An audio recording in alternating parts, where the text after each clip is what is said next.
Here we go. Wednesday, August 28th, 2019. We've got some interval training today, which we wholeheartedly embrace here at CrossFit Linchpin because it is effective. Effective is also Latin for extremely fun. But before we get to that, let's talk about the warm-up. We have the Bergner warm-up today. The Bergner warm-up is from Coach Mike Bergner. Phenomenal coach, friend of the CrossFit community, personal friend as well.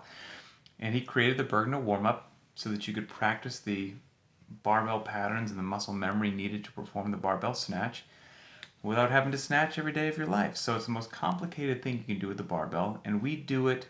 I try to put in the Bergner warm-up at least twice a week because we don't snatch every day. It's unnecessary. It's not fun. It's not the best way to just get overall fit, so we don't snatch every day. But we want to touch that movement at least a couple times a week to keep the dust off it, and then when it comes time to snatch again, we're good to go. And it's a phenomenal head-to-toe warm-up. So we'll put the Bergner warm-up in on a day that we're not even snatching because it's just a great way to get warm. So that being said, that's the warm-up. The workout for the day, let's read this one. 6 intervals, each for time, of a sprint on the bike. It's 10 calories for men, 7 for women. 10 power snatches, 95 pounds for men, 65 for women. 10 pull-ups, that's chin over bar, kipping. And then finally, another calorie sprint on the bike, 10 for the men, 7 for the women. You're going to rest 3 minutes, then do that interval time number 2, rest 3 minutes, do it time number 3, until you've done that interval 6 times. So once again, 3, 2, 1, go, 10 cals on the bike, 10 power snatches, 10 pull-ups, 10 cals on the bike. Women do 7, and the loading on the power snatch, 95 pounds for men, 65 pounds for women. So a lot of lungs, a lot of high output, and a lot of grip and a lot of pulling. So we're pulling off the ground and then going overhead with the power snatch with some explosive hip drive. And then we're pulling from above to get our chin over the bar.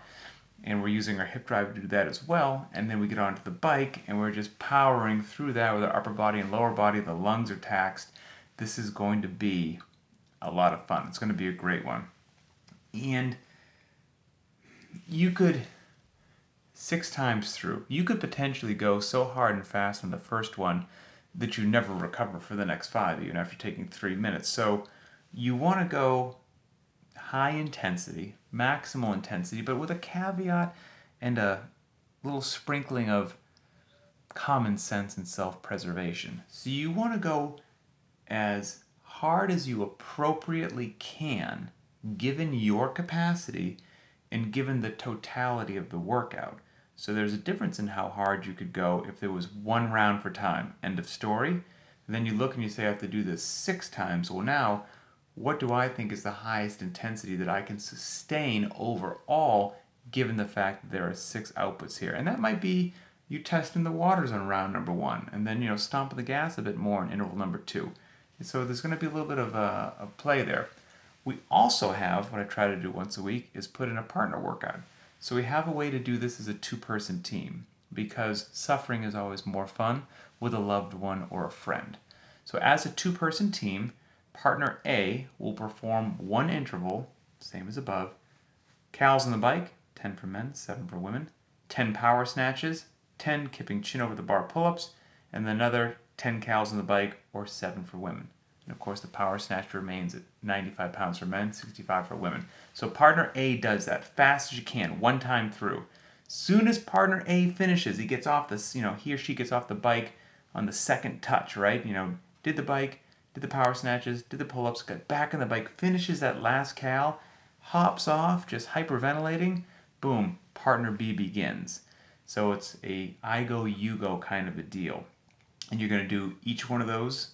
Each partner is going to go back and forth. Partner A doing the whole interval, then partner B doing the same interval, and back and forth until each partner has done 6 intervals each. Should be wonderful. We have some calorie conversions, okay?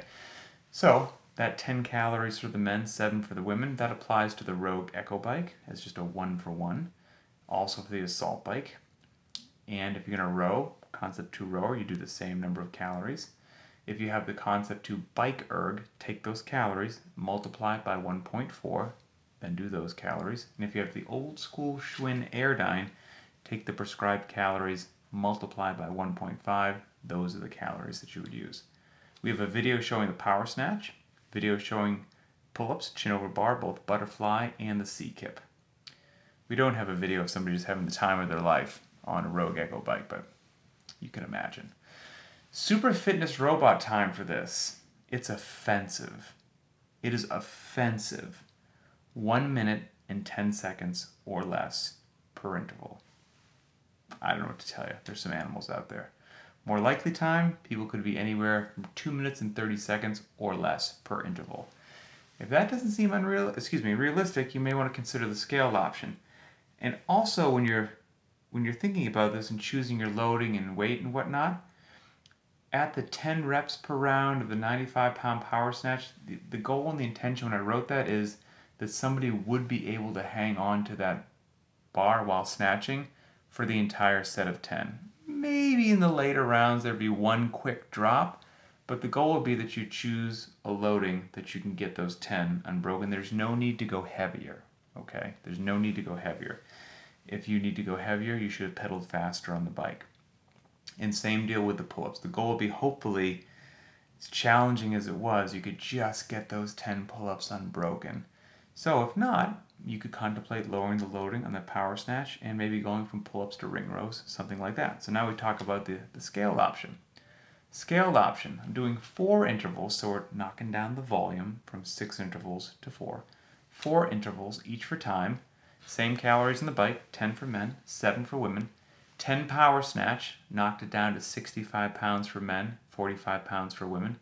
10 pull-ups or ring rows, and then it still ends with the calories on the bike. 10 for the men, 7 for the women, rest 3 minutes between each.